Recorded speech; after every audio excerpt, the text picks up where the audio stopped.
Greetings, ladies and gents, and welcome to this latest narration of the web series The Survivor Becomes a Dungeon.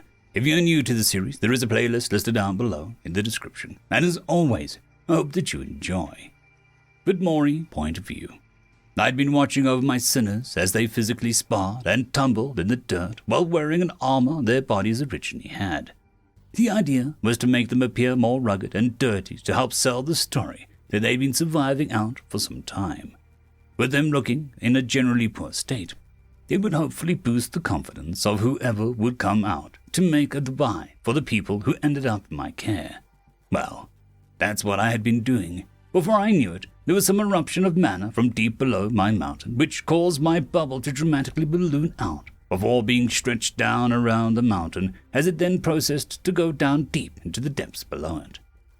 When I came back into focus, my bubble had more than quadrupled in size, and my core doubled from being cantaloupe-sized to looking like a Texas great watermelon. My metaphorical back tightened as I saw my pedestal starting to crack under the weight of the now much bigger core. So, I quickly slapped on some stone supports to the top of the pedestal and all around the base until it finally looked stable.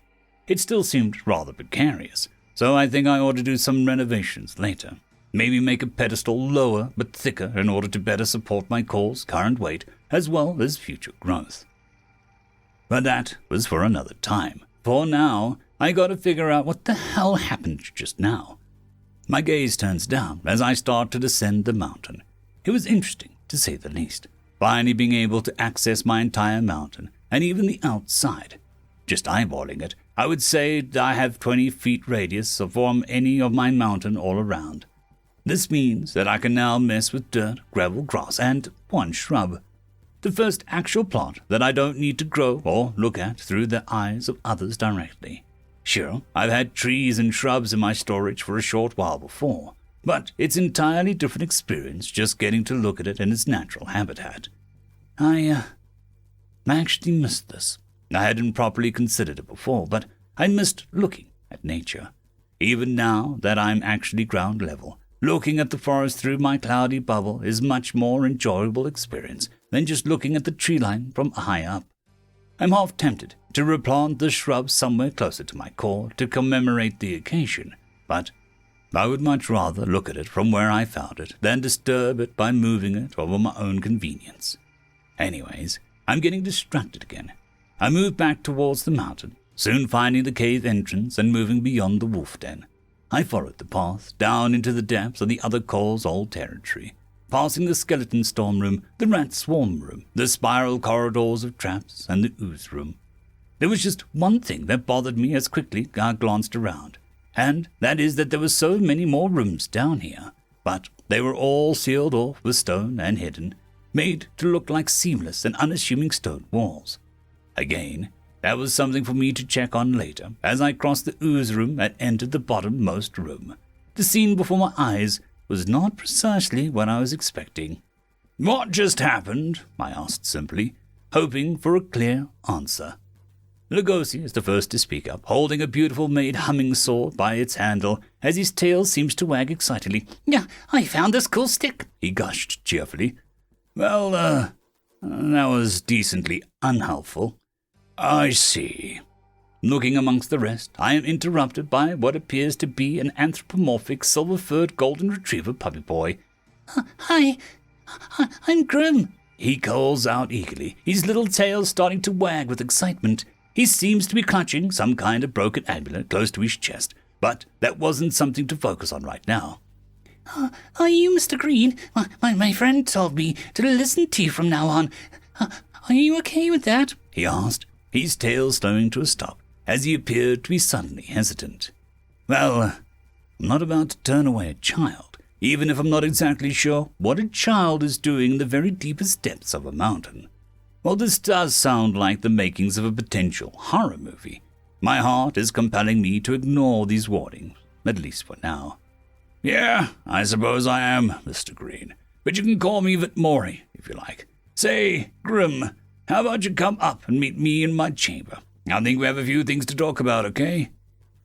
Grim's tail slowly starts to wag again as he nods. "Okay, yeah, sure," he enthused cheerfully as he got off the skeleton's lap and to his feet. Though before he could take 2 steps, Basti offered to give him a ride, which he accepted. "Actually, I want to see all of you in my chamber. I want a report on what went down and some help with something else," I explained. The rest of my beasts nodded intently as they started filing out the room. I suddenly remembered about the giant murderous ooze sitting in the next room as I turned my perspective over to it. I'm briefly unsure of what to expect, but I go ahead and send some more of my mana into it to try and make it mine. It takes a few moments, though I sense something about it shifts, and now it seems willing to follow my commands. I don't see any green markings appear on it, though. I do detect some sort of concentration of mana somewhere deeper within its body. Once again, that'll be something else I'll look into later as I turn my attention over to my beasts and Grim as they enter the ooze chamber. Despite Grim's cheerful chatter as he talks to Basti and the others, and the distinct humming sound coming from Lugosi's new sword as it sways with each of his steps, the ooze doesn't bother to react and lets them pass without issue. Now, with that concern of safety off my mind, I return to the old cause chamber and poke around curiously. The room appeared to be at a level of brutal carnage that I only saw on very few occasions back home. Now, while I do pride myself on being able to break down rooms with my unique study of the Apocalypse CSI, there were a few things that were beyond my grasp since I have, of course, never actually even seen some of these methods of killing before. The first thing I noticed was a scorch mark in the shape of a person on the ceiling. A spear lodged deep in the stone and had apparently stayed there for quite a long time. Following the trajectory of the spear, it seemed to have been thrown up from ground level at someone who was possibly standing on the frankly giant purple core in the center of the room. On another side of the room, I make out what appears to be some kind of archer with strange-looking bow that happens to be in good shape. They seem to have taken a position away from the brunt of the action, standing near the entrance and shooting at various targets around the room. That is, until they were subjected to some kind of lightning strike or blast of plasma. Now, I'm not too sure about the specifics, but based on how what looks like a circlet of some kind was melted and fused to the archer's skull, and how the rest of the body looks admittedly unsinged and unzapped. The equipment it was a she, based on the state of the equipment she wore, it somehow protected her from the plasma or lightning. But considering there seemed to be a cloth half-mask around her neck and a hood that was pulled back, she allowed herself a fatal weakness by opting to wear and show off what used to be a nice piece of jewelry instead of fully covering up with her special armor. Moving around to the last section of room, I came across what appeared to be a mutual kill. A beastkin of some kind, possibly either wolf or dog wearing ornate black robes and being bisected cleanly in half. Yet, by the way of lower half of their body was laying forward, whereas the top half was laying on its back with its arms outstretched. The beastkin didn't die right away and launched some sort of blast at the column, which fell and crushed what I can guess is a dwarf of some kind, based on its stout skeletal structure. The falling column didn't kill the dwarf, however. That is, if I'm correctly reading the desperate claw marks on the stone floor and the rubble of the column. What a rough way to go. There were a few more bestial and frankly monstrous-looking corpses strewn about, but they looked to have been cut down or shot with what seemed to have been electrically charged arrows. The burns for something like that, even on ancient bones, are something that I readily recognized.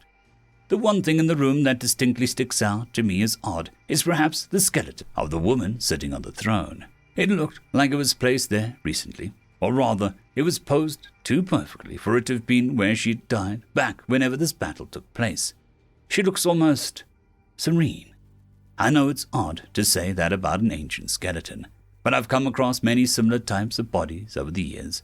Most of them were from before the apocalypse really descended into the first couple of years of brutal chaos. But most people who came across scenes of the long dead tended not to disturb those who managed to find their end peacefully. Looking around, I tuck away my survivor instincts when it comes to scavenging premium-looking equipment and decide to leave the scene untouched for now. Going back to my core chamber, I go about shaping a nice little bench for Grim, laying out a skin over it for some padding. I'm still not sure what to do with the kid. I've cared for more than a few stray souls in the end, so it's not wholly unfamiliar experience to me. But in the state I'm in, I have nowhere to take him, nothing to really teach him, and no means to possibly care for him directly. My best bet is probably dropping him off with Shepherd, and have his people watch over the kid for the time being. He seems bright and gentle enough, so I don't think I need to acclimate him to people. But who knows what morals and ideas he holds, if he has any at all. I'll have to check up on him often too. If his friend told him to listen to me, he's bound to have certain expectations that I don't want to betray his trust by neglecting him. Maybe I'll actually make a room for him off my chamber. I don't think he's a danger, but it's probably better to actually keep him close until I get to know him better. I better call Zassiter over while I'm at it. I have no doubt he also felt the shift in my bubble, as well as the burst of mana since he's linked to me. If I didn't know better, he was probably waiting to be called upon, wanting to hear the news. After reaching out, though, I couldn't help but notice that there was some sort of screen panel waiting to be acknowledged. Oh, one of these things again. The words soon began to scroll out after another. Aspect of creation obtained, the feminine voice from the last time sounded out in my mind. Her very being, feeling very present like last time. Thank you for helping my last candidate. She was a promising candidate, who was successful for quite some time before everything that happened, but there was no accounting for the choices of the world. You're welcome, I replied, not entirely sure what to make of this. I had questions, of course, but I'd rather not be rude with the being capable of making me into what I was now. You're making good progress, and now you have access to just about all of her resources. Good luck, candidate. Keep true to your heart, and I'm certain you'll prosper. With that, the panel blinked out of existence, and I felt alone once more. All right. Well, that was something. Now I have to wait for everyone else to get up here. End of chapter. There is a new legend on the horizon. Blueberry Cat has taken the T6 Patreon spot.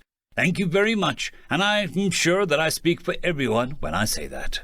I would just like to thank our T5 members, Lord Azrekahl, AmbroseKTal, Quantum Wensday, Dragzoon W.R.E, Blueberry Cat, Cam Maxwell, Casper Arnholtz, Bushmaster 177, and Leslie 517.